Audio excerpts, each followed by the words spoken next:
Hoje é um dia festivo.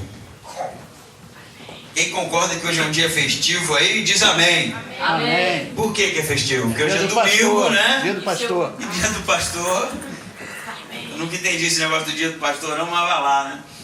Hoje é o dia que a Josi trouxe seu bebê para ser apresentado, né? Não só a Josi trouxe o bebê, a Josi e o Rogério, né? Trouxeram o bebê para ser apresentado, e a apresentação para nós batistas não é nada referente à salvação, nem alguma coisa do tipo, mas é no sentido de Deus orientar os pais, né, na condução, na criação dessa criança, para que ela cresça nos caminhos do Senhor. Mas não é só isso, tá bom? Eu faço 44 anos hoje. Ontem. Ontem. Mas hoje eu também faço, porque eu estou fazendo até o ano que vem agora, né? 44 anos. E eu não estou necessariamente falando isso para roubar, né, a atenção de vocês, porque não é só eu que estou comemorando alguma coisa hoje, mas para dizer que o tempo passa muito rápido, não é? Até um dia desse eu tinha 15, né? E agora eu estou com 44 anos. Eu não sei se você já passou por isso, 44 anos. Para mim é a primeira vez. Eu vou dizer para vocês, eu não entrei na crise dos 40, quando eu fiz 40 anos.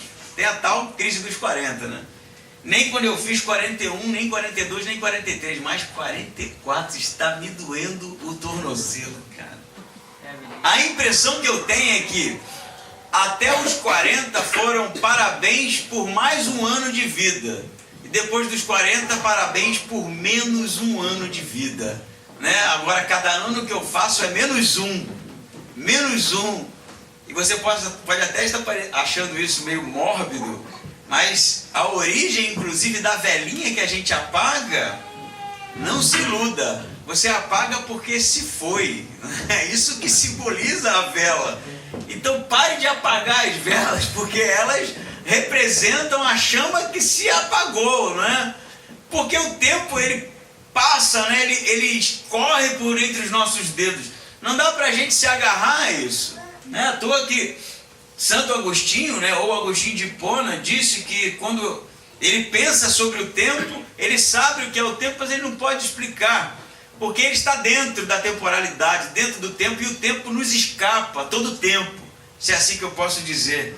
Se você parar para pensar, inclusive, não quero aqui trazer nenhum tipo de dor de cabeça para você, né, quando você for deitar, pelo menos para ter que ficar pensando nesse tipo de coisa, mas a gente não tem muita possibilidade se tratando de temporalidade, porque o passado já não existe mais, não é? Não se volta ao passado. A não ser na briga de casais, né? E a gente adora voltar ao passado. Mas não dá para voltar no passado de fato. O futuro também não existe, porque ainda não aconteceu. Só nos resta o presente. E também não pode ser agarrado, porque o presente passou. Não é isso? Como é que a gente faz para congelar o presente?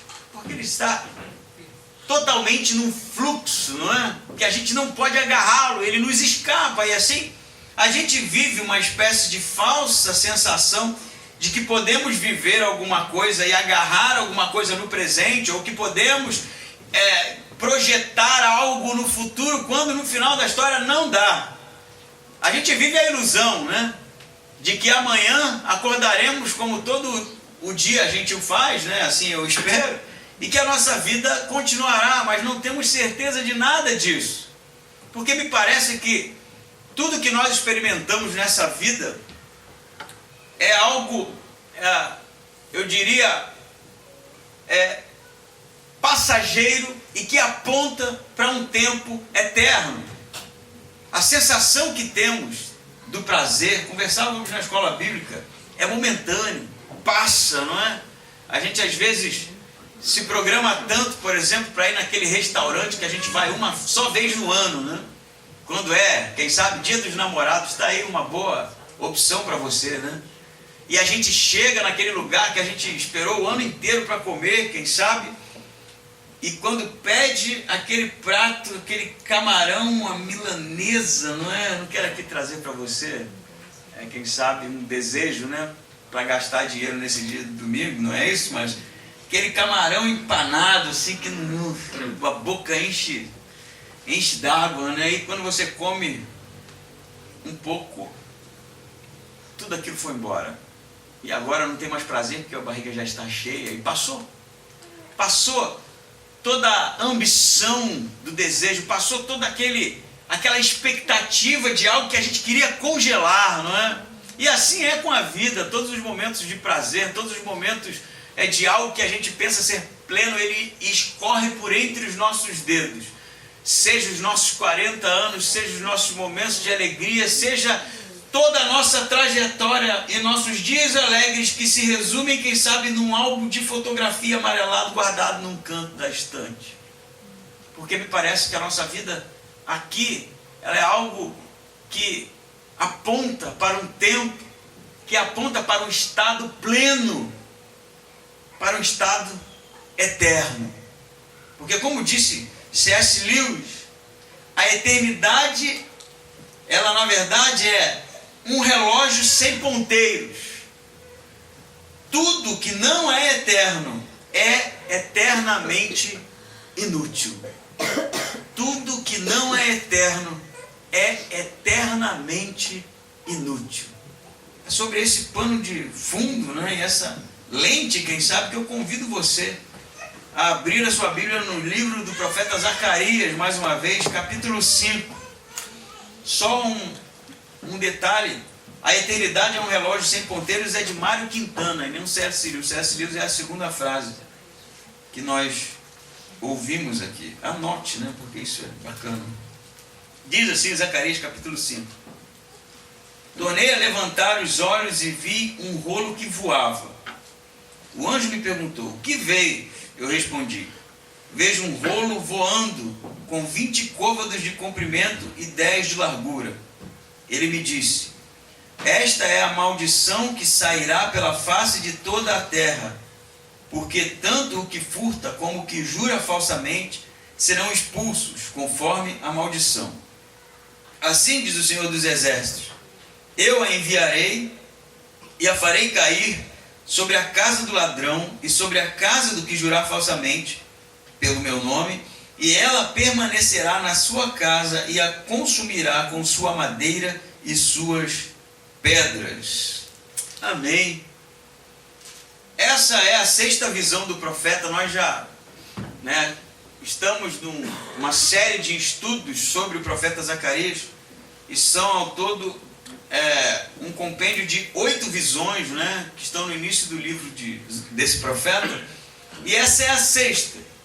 A gente falou da reconstrução do templo, que era a missão dada por Deus ao governador Zorobabel e ao profeta Josué, porque o templo havia sido destruído, porque Israel estava em ruínas, havia sido tomado pelos adversários, pelos inimigos, e agora Deus tinha como missão para esses a reconstrução, a restauração.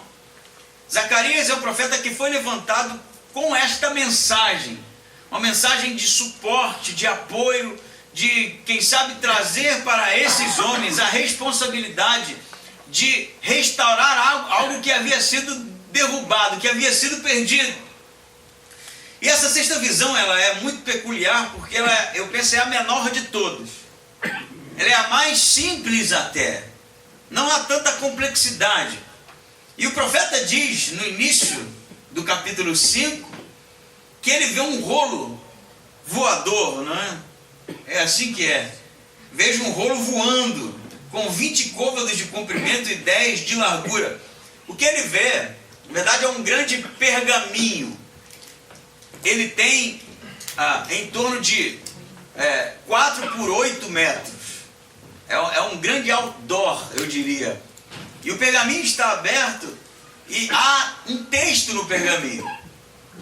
Esse pergaminho, segundo o texto hebraico, a palavra mesmo, pergaminho, ela nos leva a entender que ele, como era feito nesse período, está escrito de ambos os lados.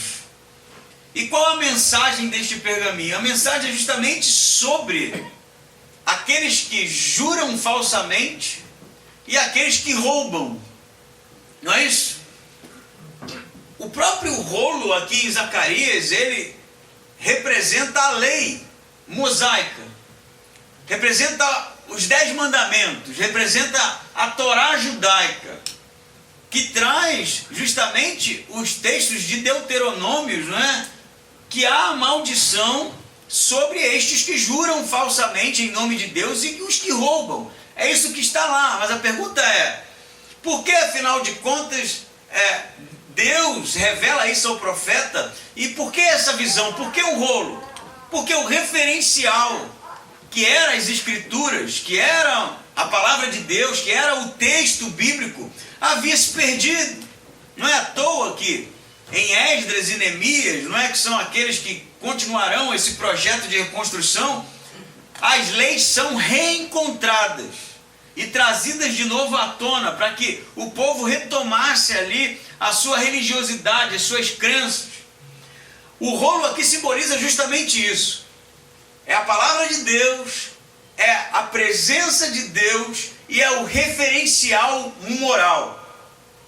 Sem o referencial, sem as leis, sem algo que emana de Deus, não havia de fato como saber a diferença do bem e do mal, do certo e do errado. Como aquele que jurava falsamente ou aquele que roubava poderia ser acusado se não houvesse um referencial, se não houvesse a lei, se não houvesse aquilo que demonstrasse, que mostrasse justamente a sua falha. É isso que o rolo representa.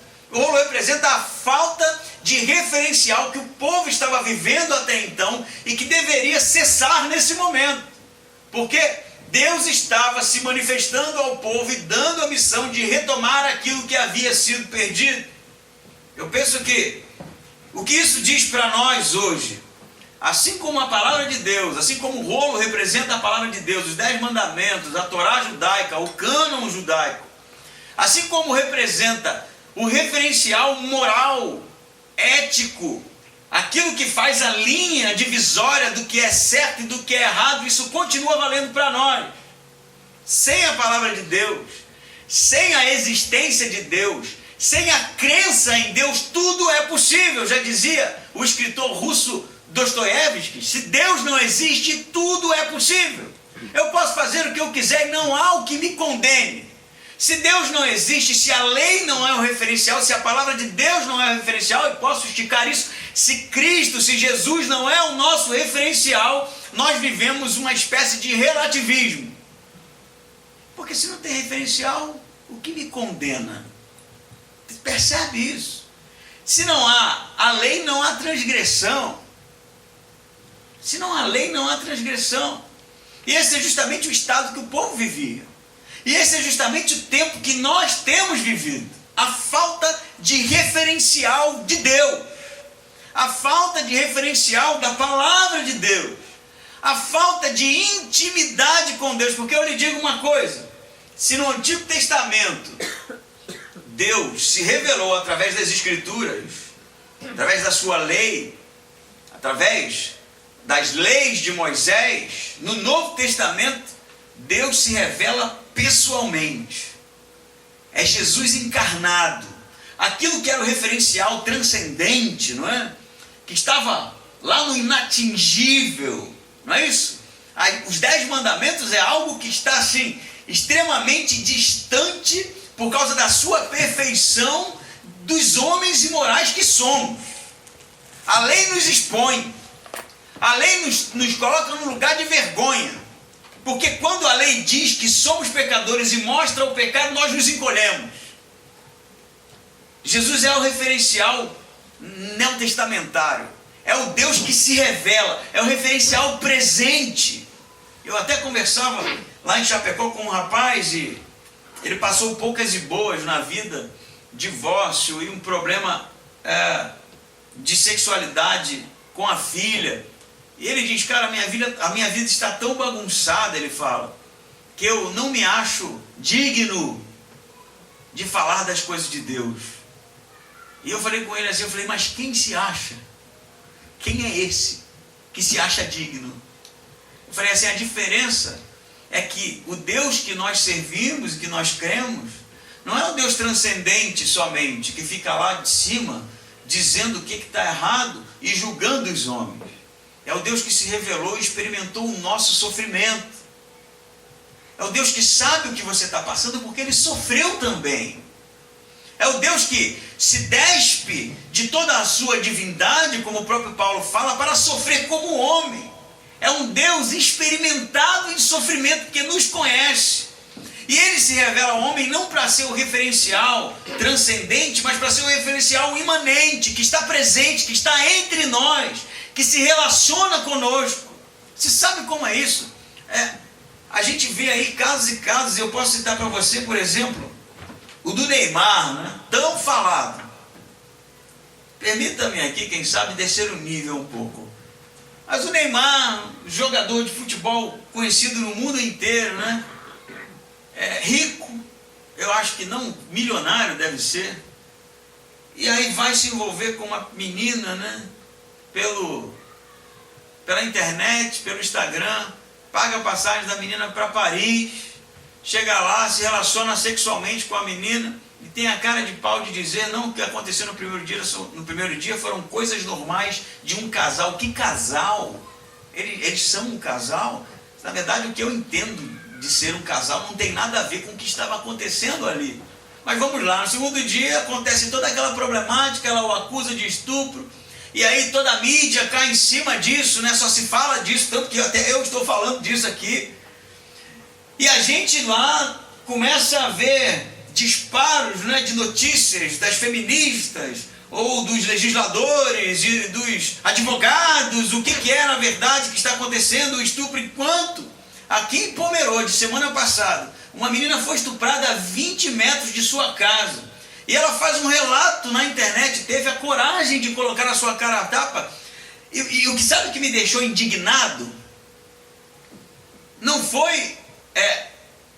óbvio que eu fiquei indignado com o estupro em si, mas a reclamação dela é que a indignação dela é com o descaso com que ela foi tratada.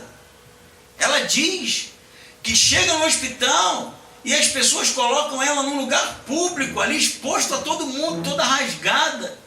Ali, alguém que está se achando sujo, indigno, exposto para todo mundo, porque as pessoas são indiferentes. Mas quando é sobre o Neymar, a gente, né, fala pra caramba. Sabe por quê? Porque nós não temos mais referencial. A gente nem sabe diferenciar o que é estupro, afinal de contas. Não sabe. A gente está perdendo tudo que a gente pode ter enquanto indicador de moralidade. E a gente perdeu isso porque a gente perdeu Deus de vista. E o Deus que se revelou ao homem para ser íntimo, para ser pessoal, para ser alguém que se relaciona, esse Deus a gente acabou abrindo mão, porque a gente prefere o Deus que está distante. Sabe por quê? Porque o Deus que está distante não exige da gente intimidade. Esse é o problema. O Deus que está distante é o Deus que ele simplesmente pode ser colocado num sistema que a gente constrói, que não exige aproximação, sabe? Porque quando há intimidade, a gente é desnudado. Quando há intimidade, o outro nos conhece. Quando há intimidade, não tem como se esconder. Não é assim na nossa vida de casado? O que você esconde da sua esposa? O que você esconde do seu marido? Você pode até tentar, né? Mas ela descobre. Ela sempre descobre, né? Às vezes você vai lá, vê a pia bem limpinha, né? E aí toma aquele copo de Coca-Cola e deixa meio malocado, assim, para ela não ver. Né? Você acha que ela não vai ver, né? Não sei por que você acha isso, mas ela descobre. E ela te expõe, não é? Porque a intimidade gera isso. A intimidade gera conhecimento. A intimidade gera o fato de que o outro conhece os nossos problemas. Mas a gente não quer isso. A gente não quer um Deus pessoal. A gente não quer um Deus relacional. A gente quer o Deus da distância.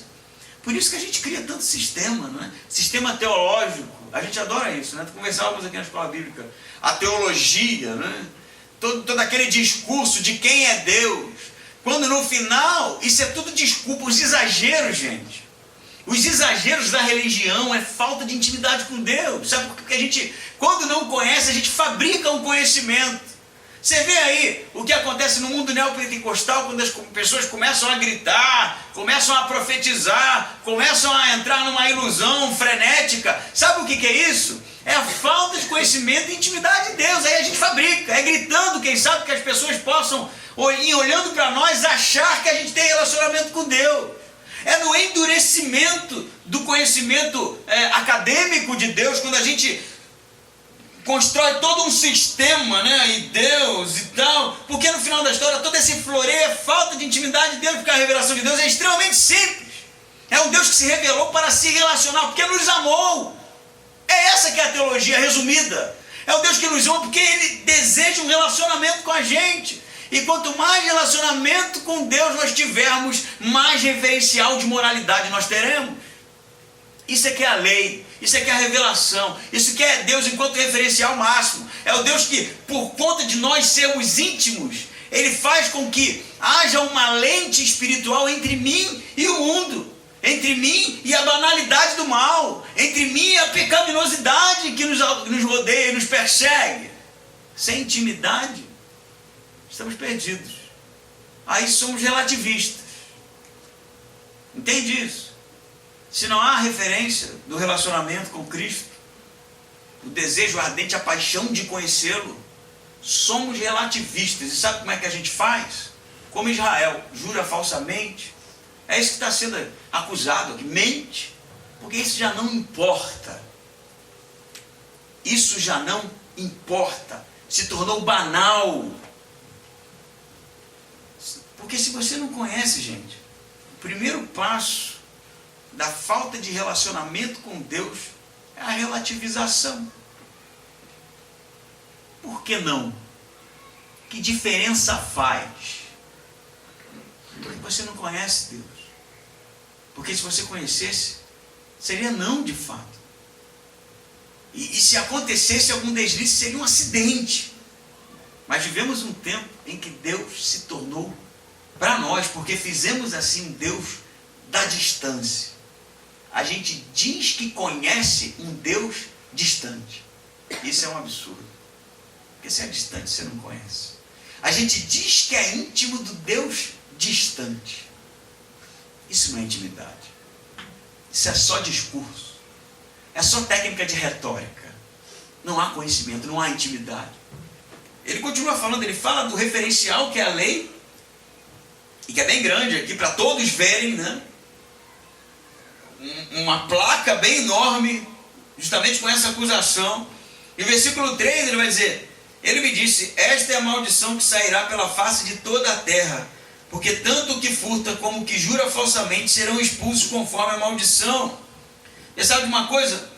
O que estava acontecendo aqui, segundo os estudiosos, era que a reconstrução do templo era um alvo. Eles já sabiam disso. Então por que eles estavam jurando falsamente? Que tipo de acusação é essa? É porque havia uma aliança de Deus com o seu povo. Todos aqui conheciam a aliança de Deus com Abraão, a aliança de Deus com os descendentes de Abraão. E eles estavam, mesmo sabendo que eles faziam parte dessa aliança, vivendo de qualquer jeito. É como se eles falassem assim: a reconstrução do templo, bacana, legal, mas era falso, era mentiroso. O versículo 4 chega a dizer que eles juravam em nome de Deus. Em meu nome, diz o texto. Eles juravam em nome de Deus. Não, sim, né? Falava de reconstrução, o pessoal, opa, não, estamos juntos, cara. Era mais ou menos essa ideia. Mas a realidade é que eles não estavam nem aí. A realidade é que eles estavam indiferentes com aquilo. Por que o texto fala que eles estavam roubando, né? Se esse era o modus operandi de Israel, se eles estavam se comportando dessa maneira. É porque o roubo estava no fato, e o texto vai dizer isso para a gente, que as casas seriam consumidas, que o alvo era a reconstrução da casa de Deus, e eles estavam colocando toda a força, todo o recurso na reconstrução das suas próprias casas. Eles estavam construindo a sua vida pessoal deles, a casa deles, mas o templo estava lá largado. Por isso que Deus está acusando eles de roubarem, porque não que eles estivessem tirando algo de Deus, mas eles não estavam colocando algo lá. E no final da história você pensa, se no primeiro momento, quando a gente pede Deus como o nosso referencial, quando a gente perde Deus como aquele que pode ser a lente entre os nossos olhos, E o mundo decaído, o segundo passo é a indiferença. O primeiro momento é o afastamento. Você se afasta, você fica distante. O segundo momento é a indiferença. Agora você já jura, semente e pouco importa. Pouco importa, porque já não faz mais diferença. Porque esse é o sintoma do afastamento de Deus. A gente fica indiferente, frio. Sabe o que é indiferença? É a menina sentada lá, depois de um estupro, e aquilo não significa nada para você. O André até compartilhou no grupo, né? Que se sentiu vítima como uma menina, né? Como aquilo tocou. Mas a gente se sente assim. O mundo do jeito que está, o sofrimento que assola a humanidade, o estado de corrupção nos incomoda mesmo? Será que isso nos incomoda mesmo? Ou a gente está indiferente? Ou isso não diz mais nada para a gente? Eu vou contar uma história para você. Quando eu morava no Rio de Janeiro, eu frequentava muito uma rua lá no Rio de Janeiro, que fica nos Arcos da Lapa. E lá tem um monte de movimento cultural, né? Você vai num bar, tá tocando blues, no outro tá tocando jazz, no outro tá tocando música cubana, no outro tá tocando macumba, no outro tá tocando rock, e o outro tem um monte de bêbado que não estão tocando nada, mas acham que estão tocando. E é assim, eu diria para você que a comunidade cultural do Rio de Janeiro frequenta aquele lugar. Os músicos, os artistas, estão tudo lá. E uma vez eu estava lá conversando, eu era músico, né? Não sei se você sabe, se você não percebeu, que às vezes não dá para perceber, né? Sou músico ainda, mas já trabalhei profissionalmente. E lá era meu cantinho, lá que eu ia para conversar com o pessoal, para encontrar, para trocar ideia. Eu me lembro de uma cena que tinha um barzinho de música cubana, uma banda muito boa que tocava lá, e as pessoas ficavam do lado de fora aqui conversando, e no meio da conversa houve, na verdade, um desentendimento e tiros, né? Alguém disparou o revólver 2 vezes. O pessoal correu assustado e uma pessoa foi baleada ali mesmo e morreu. Estava morta no chão. No primeiro momento, o pessoal correu, não sabia o que tinha acontecido. Mas à medida em que aí tem todo aquele processo de vir a polícia, né, trazer perícia, né, e tudo, as pessoas foram voltando, porque a banda continuou tocando, né? Não pode atrapalhar o show, a banda estava tocando. O dono da casa precisa lucrar, né? E ali estava o corpo ali, estirado na frente do bar. As pessoas começaram a voltar, começaram a retomar a conversa. Eu me lembro dessa cena de alguém que queria falar com o outro e ele fez assim, o cadáver no chão, ele pulou assim, e aí, apertou a mão e vida que segue. Aquilo me chocou. Como que a gente chegou nesse nível? Tamanho descaso com aquela vida que se perdeu. Isso assusta você? A gente se depara todo dia com isso nas redes sociais, na nossa cidade, na nossa comunidade, por onde a gente passa, e a gente se tornou indiferente. Você vai se identificar com isso muito rápido, porque quando não é com a gente, pouco importa. E a gente se tornou indiferente também com Deus. Porque Deus virou, sei lá, apenas um conceito, uma ideia, uma crença, um motivo para estarmos juntos, quem sabe, uma opção para um grupo de interesse. Deus se tornou para a gente fruto de qualquer conversa como qualquer outra. Deus já não faz mais diferença para nós. Nos afastamos, nos distanciamos e pouco nos importamos. Mas você sabe o que é mais, eu diria, dramático nessa história? A história da indiferença. E quando eu falo indiferença, gente, eu não falo só de quem está lá completamente distanciado de Deus, não. Eu acho que o texto fala do povo dele indiferente. O povo dele indiferente. Sabe quando a gente é indiferente? Quando o nosso pecado já não nos incomoda mais. Não incomoda. Tanto faz. Não desperta em mim o menor desconforto. Sabe quando eu sou indiferente? Quando Deus é uma opção. Opção. Avalie-se a si mesmo. Quando Deus é uma opção para você. Não é uma prioridade na sua vida. Indiferença. Há um problema no mundo. O texto é muito interessante porque ele fala, por exemplo, que essa maldição sairá pela face de toda a terra, porque tanto que furta como que jura falsamente serão expulsos, conforme a maldição. Expulsos de onde? Expulsos da comunidade judaica, expulsos da aliança. Mas tem um elemento aqui universal. É uma maldição que ela vai acontecer, e a maldição aqui é ser expulso, ser retirado, ser afastado, não só ali na terra de Judá, mas em toda a terra. Isso tem um desdobramento para nós. Que a gente, o que jura falsamente, o que mente, ele está falando de quem não é crente, não tem nenhuma crença em Deus. Eu vou dizer para você com muito medo, eu diria. Todos nós então estamos incluídos nisso. Todos nós, eu, você, todo mundo. Porque por mais que eu tenha o discurso da salvação, que fui alcançado por Deus, continuamos sendo mentirosos. Continuamos se jurando falsamente. Continuamos indiferentes com Deus. E é um problema na humanidade que é justamente o mal que nos assola. O problema na humanidade que é o problema do pecado. O problema na humanidade que é justamente a destruição de algo que Deus tenta restaurar. E Deus está falando que isso vai ser combatido, não só o indivíduo, porque, convenhamos, gente, o problema não é o indivíduo. O problema não é a pessoa mentirosa, o problema é a mentira. Entende isso? O problema não é o indivíduo que jurou falsamente. O problema é jurar falsamente. Isso é um mal. A mentira em si é o mal, não é o indivíduo. O indivíduo é um agente moral, ele tem condição de escolher mentir ou não mentir, falar a verdade ou não falar a verdade. Mas o problema é em si o mal que nos assola. A mentira enquanto possibilidade.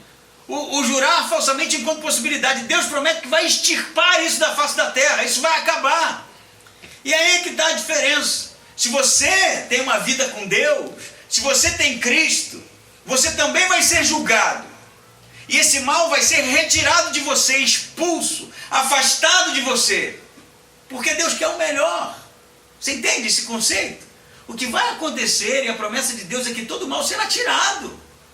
Se você está em Cristo, não tenha medo, porque isso é bom. Você não vai ser mais aquele que escolhe o mal. Você não vai ser mais aquele que está exposto ao mal. O problema é que se você não tem Cristo. Você lembra do episódio lá com Moisés? A última praga que Deus fala que, através de Moisés, que o anjo da morte viria e levaria os primogênitos. Todo mundo lembra, né? Quem nunca leu já viu o filme, ou viu a série na TV Record. É o anjo que vai passar e vai levar os primogênitos. Mas Deus fala o quê? Que vai levar só dos egípcios? Não. Todo o primogênito. E aí o que ele manda Israel fazer? Passar o sangue, né? Não é isso? E aquele que tivesse a marca do sangue, o primogênito não seria levado, não seria morto. Se algum judeu não passasse aquela marca, não tivesse a marca no umbral da sua porta, teria o primogênito ceifado. Você sabe o que isso significa? Estamos todos debaixo da condenação do pecado. Você que não vai na igreja, eu que vou na igreja, o outro que não está nem aí, o outro que está aí, todos estamos debaixo da condenação do pecado. Mas sabe o que vai acontecer? Aquele que tiver a marca de Cristo, esse foi justificado. É isso. O mal será tirado. Mas nós que temos Jesus como nosso Salvador seremos justificados. Não que sejamos melhores que qualquer outra pessoa, mas porque Jesus levou sobre ele os nossos pecados, as nossas transgressões. Tanto que jura falsamente quanto o mentiroso, esse já teve os pecados perdoados. Porque reconheceram que naquela cruz Jesus tomou sobre ele justamente a minha transgressão. O problema é quando eu estou num estado de afastamento de Deus, de indiferença de Deus, e continuo achando que eu sou bom o suficiente para ser poupado. Ninguém é bom. Ninguém é bom. Não tem como chegar no céu batendo no peito dizendo que eu sou merecedor da salvação, porque todos são pecadores. O apóstolo Paulo já disse isso em Romanos: todos pecaram e separados estão da glória de Deus. Não que Deus seja um legislador que quer punir todo mundo, Ele quer salvar as pessoas. Por isso Ele manda passar lá a marca do sangue. Por isso Ele manda justamente o seu Filho para morrer naquela cruz, para que nós reconheçamos a nossa condição de transgressores, de pecadores, de homens e mulheres imorais. Somos sim, e somos culpados pela morte do Filho. E aí sim Ele nos perdoa, nos purifica de todo o mal e nos salva. E o mal será tirado de nós. Amém? Amém. Isso é lindo, gente. O Evangelho não é sobre condenação. Por que Deus está mandando Zacarias falar isso aqui? Porque Ele quer que o povo mude a postura. Porque senão ele nem falava, já chegava passando o rodo, como diz lá no Rio. Mas Ele manda avisar porque Ele quer a mudança. Porque Ele quer justamente salvar, restaurar. Sabe o que o texto diz mais? Ele diz o seguinte, versículo 4. Assim diz o Senhor dos Exércitos: eu a enviarei e farei cair sobre a casa do ladrão e sobre a casa do que jurar falsamente pelo meu nome. E ela permanecerá na sua casa e a consumirá com sua madeira e suas pedras. Uma coisa interessante, na verdade um eco, né, do versículo 3. Está falando de novo dos que juram falsamente, dos que mentem. Mas fala que a maldição, não entenda mal, não é que Deus amaldiçoe as pessoas. A palavra no português gera essa sensação, né? Não é algo que Deus está ali, né, amaldiçoando até a terceira, quarta, quinta geração. Mas na verdade é um discurso de prevenção para que o homem não se comporte justamente dessa maneira imoral que ele está acusando aqui. Mas tem uma coisa interessante no versículo 4, que é sobre a casa. Você lê aqui, ó. Ele fala: eu a enviarei e farei cair sobre a casa, não é? E a casa do ladrão e a casa de novo do que jura falsamente pelo meu nome, e ela permanecerá na sua casa de novo e consumirá com a sua madeira e suas pedras. Ele não está falando só da casa física, da casa, né, como a gente entende, mas a casa no hebraico é a família, não é? Tem tantos textos que falam assim: a sua casa. A casa, na verdade, é todos os familiares, toda a geração que aquele indivíduo representa. Não sei se você sabe, mas no Antigo Testamento as pessoas não tinham sobrenome. Era só o nome e de quem ele era filho. Era assim que se identificava as pessoas. Coisa do sobrenome é coisa recente, né, que a gente acabou adotando. Mas antigamente, no tempo até mesmo de Jesus, né, tempos depois, centenas de anos depois, as pessoas eram tratadas como fulano, filho de ciclano, né? Por exemplo, o próprio apóstolo Pedro é Simão Bar Jonas, o nome dele, né? Simão é o nome, Bar é filho, Jonas é o nome do pai. Simão, filho de Jonas. Pedro, na verdade, é uma mudança que Jesus faz no nome de Pedro para simbolizar que aquilo que ele havia dito sobre Jesus era uma rocha, né? Era a máxima ali em que a igreja de Jesus seria estabelecida. Mas por que eu estou dizendo isso? Porque a casa aqui tem a ver com a geração, descendência. Então o que o texto está dizendo? Que esse que jura falsamente, esse que se conduz de maneira indiferente com Deus, ele está trazendo um problema não só para ele, mas para a continuação, para a geração seguinte, para a descendência. E isso acontece muito no texto bíblico. Não que Deus vá amaldiçoar a geração, mas esse tipo de comportamento vai trazer problema para os que virão. E eu acho que você entende isso muito bem. Eu vou te contar uma história íntima. Eu tenho um irmão mais velho, que é um filho do primeiro casamento da minha mãe. Minha mãe se casou muito nova, 15 anos a minha mãe se casou. E engraçado que ela se casou porque uma mulher na igreja que ela frequentava teve uma visão e falou que aquele menino lá era o homem da vida dela. Não durou um ano o casamento. Mas não é sobre isso que eu quero tratar, mas o pai do meu irmão, que depois se divorciou da minha mãe, teve alguns casamentos, teve muitos rolos, tem filho com um monte de gente, terminou a vida sozinho, infartou. Uma história bem triste. O meu irmão já está no segundo filho com mulheres diferentes. A minha mãe hoje me ligou para contar a história do meu irmão E eu falei, como se parece com a história do pai?